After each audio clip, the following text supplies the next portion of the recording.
What's up, guys, and welcome back to the podcast. My name is Robbie Cassidy, and today we're going to discuss 3 different tips or different ideas that you can use when rehabbing an ankle that should help you return to play faster. Now, the tips that I give you in this are all ones that I've used on myself, and I've used it a lot of my clients as well. And any of them who have gotten ankle injuries, I always give them these general ideas, and obviously I educate them around them as well a bit more and give them a program to work with it. But you can find that you can really reduce the time that you get back to play if you just follow these step by step, and obviously once you are working with a healthcare professional as well at the same time, who will keep you in line with what you're doing. Okay, so to look at it first, the first tip that I would look at is that you need to start early.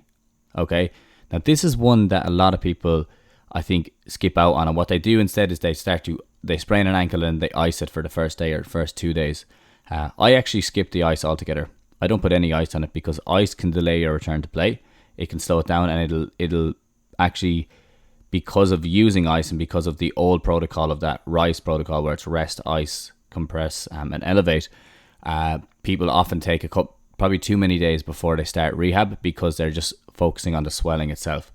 Now, the swelling isn't always indicative of where you are along the way, and what we're always looking at here is function and how function is playing a role. And if you can take care of, or if you can look at it from a functional side of it perspective, and what I mean by that is, can you run, can you jump, can you land, are you able to sidestep, can you do all these different movements comfortably without pain? And that's the goal, is to get back doing that. The goal is to return to running as soon as possible. But I think the other thing is that you need to really focus on what your sport entails, like what you actually have to do in that sport, and then you can start to plan your rehab around that. Because without having an end goal in mind, what you'll get the same rehab plan as a 80-year-old pensioner who has just stepped on a step wrong and sprained their ankle, and all they need to do is be able to walk from A to B, while if your sport is a contact sport, you'll have to be able to get around people. You'll have to be able to move yourself properly. If it's a long distance or an endurance-based sport, you're going to need to be able to put a lot of miles through the joint, so it needs to tolerate a lot. Okay, so that's why it does depend on your sport. And I think when you're looking at running and stuff, you obviously need to be able to tolerate a lot more, uphill, downhill, all that. And when you're looking at a field sport, it's more explosive, so it's like cutting, decelerating, accelerating, stuff like that. Okay, and that will really have an impact on your recovery and an impact on your rehab plan. So, as I was saying, the very first tip is I want you to start early. Now, I think if you look at it this way, an earlier start means an earlier return to play. And as I said, people take the first 2 days. That's your inflammatory phase in the healing process. But you can still do very small amounts. You can do little bits and pieces to help take swelling down. And I mean is, like, if you look at your ankle, there's like a little pump above your ankle in your calf, and it basically, when you move, the swelling gets put into that pump and it gets moved away. But if you're just sitting with your leg elevated and you're icing it, first off, you're constricting all the veins to the area, so you're not getting the essential markers that are associated with healing aren't getting to the injury in time, and then as a result, it's delaying the healing process. So that's how ice actually affects it a small bit more than helps it. So starting small is huge. How can you start small? Well, it could be that you're just getting out for a light walk. Now, once you have this assessed, let's say by a healthcare professional or a physio or whatever, and they have checked it and they said, okay, there's no fracture here, it's just an ankle sprain, you're probably looking at a grade 1 or grade 2 ankle sprain. Grade 3 is a small bit different, but in general, the same rules apply, but sometimes they need surgical intervention, or they warrant surgical intervention if you're looking to get back faster. So I think with that grade 3, you can still adhere to these principles, but at the same time it's a bit more structured than what you need to do with your physio. So and with anything that I say here, make sure you take it with a bit of common sense. You can't just go at things 100% because you heard it on a podcast. That's the other thing. This gives you ideas of what you can be doing on a day to day. So as I was saying, I suppose that leads on to that point of, you need to understand your body. You need to understand how far you can push, when you can push, and what you can do. And actually getting a proper diagnosis on that will help you out. Because if there is a little fracture there as well, like a hairline fracture, that's going to change it completely. So without getting that assessed and someone telling you that, then it's like, okay, right, I'd be a bit safe. I'd play on the side of caution first. Now, if it's something that you've sprained it a couple of times before and it's like a light sprain, then these really, really apply. Or if it's a grade 2 sprain, it's not too bad, but it's still pretty sore, these apply as well. So starting early is the most important thing, and starting small. It could be that you're doing range of motion exercises. It could be that when you're sitting down, you're raising your heels up. It could be that you try to walk on your toes once pain allows you to. It could be that you are taking or double stepping on the stairs when you're going up and down. Or it could be that you practice just going up and down the stairs. Simple things like that will go a long way in helping remove the inflammation, but then promote healing. And if you can incorporate those into it, or into your rehab or into your day-to-day, you'll get back a lot quicker. And I mean that I've seen people who've sprained their ankle get back in 5 to 7 days. Now that's a grade 1 obviously, but a grade 1 can be a niggly one, and it can really stick around as well.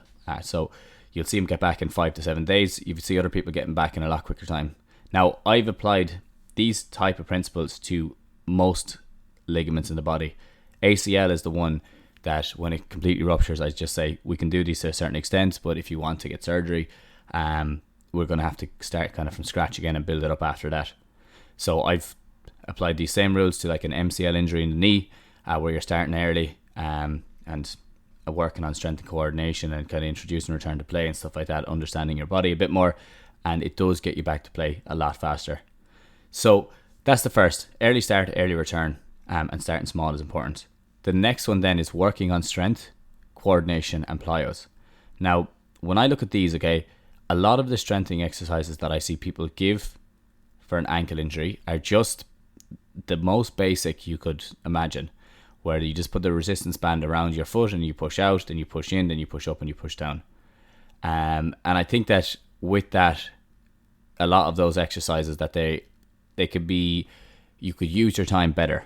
Okay, and I think that we should get back into the gym as soon as possible, as soon as able, not as soon as possible, as soon as able, and start to work on your general or your basic movements again, your compounds like your squats, your lunges, your RDLs, deadlifts, stuff like that, to a certain extent. You're not going to just absolutely push through pain so it causes it to get worse, but there's certain levels that you can play with, and stiffness and that, sometimes you do need to push into stiffness a bit. So I would say to continue what you can in the gym once the body allows it and once your pain isn't really bad. With the gym, the good thing about it is the squats and lunges that you do, even if it's body weight, it's in that controlled environment. So it's actually, in a lot of times you can manage it, that you might only do like a half a squat or even a quarter squat, or a half a lunge and a quarter lunge, and you feel like, okay, that's all I can do for today. Well, then that's perfect. But that will promote recovery as well, as long as you're not overdoing it. Overdoing it is going to affect recovery. Finding the right amount is good. And doing these on a day-to-day, especially body weight, outside the gym, it's another way of speeding up that healing process. Okay? You need to think about building up tolerance in the joint again. So like walking is important. Running is obviously important. Things like skipping, or what I've used myself for ankle rehab, and I've given it to other people kind of later stages, is skipping. I think that's a huge one. It's like a base plyometric, and any basic plyometric low level that you can introduce will usually help to promote a whole lot. But you can promote the healing process. But what can happen is you can get a bit more swelling around the area as a result, because it's explosive and it's jumping. But I would say that you need to introduce base plyometrics as early as possible, where very little ones, not like big box jumps or anything like that, but it could be toe hops, it could be skipping, it could be light jogging. Okay, simple things like that can help it, and you'll find that your function then will improve a lot quicker. Now, this doesn't mean that day one you sprain it, you go home and you start skipping, because that's just going to cause you a lot of pain. You're looking at day 2, day 3 is when you start to introduce these, I guess, movements a bit more, when the initial inflammatory phase has cooled down. On the initial phase, you're probably best to just stick to basic body weight walking movements where you're walking around. I'd also look at like ankle range of motion, where you're just sitting down, you're rolling it. If you want to, you can massage up towards the calf to try and massage some of the swelling out of it, but you keep it simple. After that, then you really start introducing the gym work. You start pushing it and seeing where it is starting to kick up, where it's sore and where it's just tight. And you get a good idea of that, then you can really, really improve on it. So number 2 is working on strength, coordination and plyos. I should say to work on coordination a small bit more. The base plyometrics are excellent, where you're doing your skipping or you're doing toe hops. You could be doing lateral hops or a triple jump, but those are excellent for coordination. How you can progress that a small bit more, then just think of closing your eyes. Think of doing something simple like that. Now, you would be doing these extra exercises in line with a full program as well. I'm just giving you ideas here that you can start to incorporate a small bit more, but you still need that full rehab program to come right, and to really focus on getting it to the level that it was before. The third tip then, what I would say to help accelerate your ankle rehab, is that I would say you want to introduce return to play and running sooner rather than later. And this goes back to the same thing again. Too early, you're going to cause trouble. Too late, it's going to take you longer to get back. You want to try to keep your fitness up in some way. So that might be by going to the gym and doing a bit of anaerobic and aerobic activity on a bike. It could be going for a swim, whatever it is to keep your fitness level or cardiovascular fitness up. But actually introducing a small bit of running or a bit of jogging early on can help it. Now, it could be that you just jog from here to the door. You know, it could only be 5 or 10 meters at the very start, but it needs to be introduced soon, and you need to be getting back into play. If you're a footballer, you want to be getting back in and doing a few drills. I'm talking about Gaelic footballer now. Well, if you're a soccer player, it's a small bit different, because obviously you're going to be kicking off that foot and you need to be a bit more wary about it, okay? Because you don't want to, that's a very it's a high impact, even though it doesn't seem like it. But if you're talking about a joint that has a torn ligament and then you're kicking long distance, that's going to put a lot of stress on that ligament. And this is where it comes down to actually needing a healthcare professional to help you with this. But you need to be smart about it. It could be that you could be doing hand passing drills. If you're playing Gaelic, that you're just stepping in for a few hand passing drills, or that you're just doing this light jogging around in a circle, or you're just even standing in place to help people out. At least it keeps you in that while it's working. At the same time, once you're being smart and you're keeping it controlled, that you're out moving left to right, forward to back, working on deceleration, acceleration in those sessions without any contact, that's probably the next step. The pain will dictate your plan significantly. It's going to make the biggest difference on your plan. If you have a lot of pain, you'll have to pull back. If you have minimal pain, you can push on a small bit more. Okay, but it will dictate what you can do with your plan. And as I said, talking to somebody and kind of getting an idea of what is enough pain, or what's a pain that you should push through and what's a pain that you should pull back on is important, because there's different types of pain that indicate different things. And that's why I have to be careful with telling you just do this, just do that, just do this, because it'll work, because there's other things that could be kicking up as well. And if you're just working into those, there's a chance you could be making them a lot worse. Okay? But the goal is, as I said, return to running or return to play as soon as possible, as well as get back, get the fitness up, and kind of let the ankle tolerate all those different movements as early as possible. If you can do that, you'll see that you'll be back to a place that you were previously, and I would actually be aiming higher. A kind of a bonus tip, what I would throw in here at the end, is tip number 4, even though it's only 3 tips, but this is not really accelerating the rehab, this is kind of more preventing it, is once you've done that, keep on top of it for probably 4 weeks after, where you're doing a lot of the same exercises and a lot of the same movements, so that it's not just get back to play and I'm 100%. And you might not have to do them at the same level, but just doing them here and there, working on your eyes closed, jumping left to right, jumping up and down and landing, stuff like that, to kind of as a prehab mechanism is an excellent idea to keep these injuries at bay as the season goes on. So hopefully that makes sense to all of you out there. If anyone has any questions, please just send them on to me.